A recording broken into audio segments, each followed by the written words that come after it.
The Coast Guard and the National Guard are once again dealing with wild weather, this time flooding in the Midwest. It's a race against time to bring residents to safety and do everything possible to take some of the strength out of this flood of the century. A series of explosions are being set off in an effort to break up the ice which is clogging up the Missouri River. It's an extreme measure being taken by the military to deal with severe flooding in parts of North Dakota. Already, though, members of the Coast Guard have been very busy rescuing several people, some by aircraft, others by boat, and many more rescues are likely to be made in the days ahead. The goal is, if there's any contingency where they need to rescue individuals from the flood waters, that's what they're there for. They're there to initially sit an alert posture with one to possibly both aircraft on alert for a 24/7 period. Through Sunday right now, could go longer, that's to be determined. Residents are feverishly filling sandbags to block off the flood's path from their homes. The fear is what happens this weekend when the river is expected to crest to a state record of 41 feet. Some say, though, the situation is already pretty bad. Oh, it was terrifying. The water wasn't that deep this morning. And we woke up and looked out the window and there was the river. It was just right there. Meanwhile, on the other side of the river in Minnesota, folks there are bracing for the worst as well. Officials say the Guard's role is a bit different than it is in North Dakota.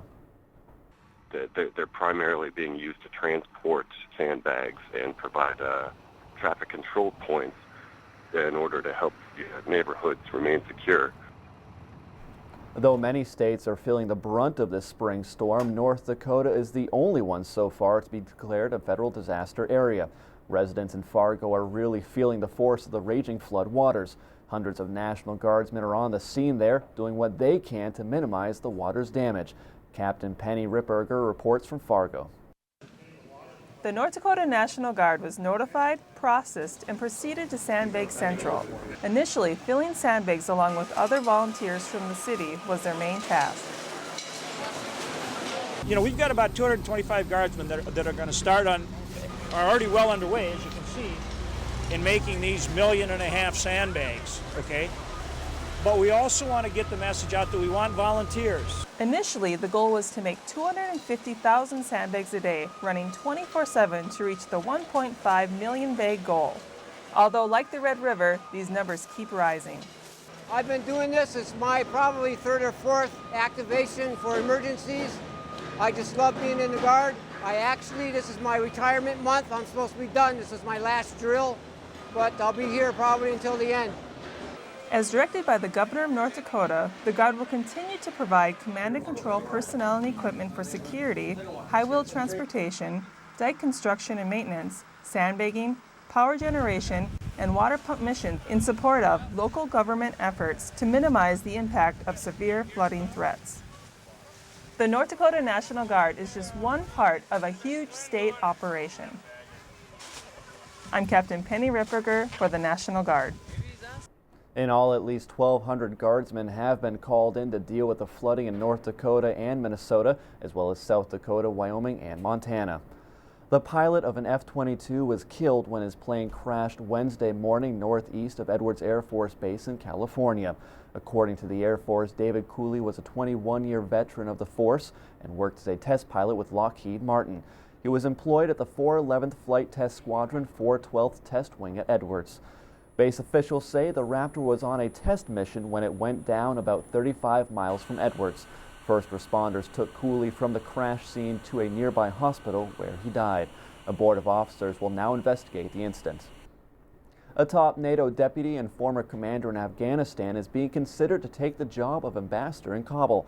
Lieutenant General Karl Eikenberry is getting ready to retire his military position.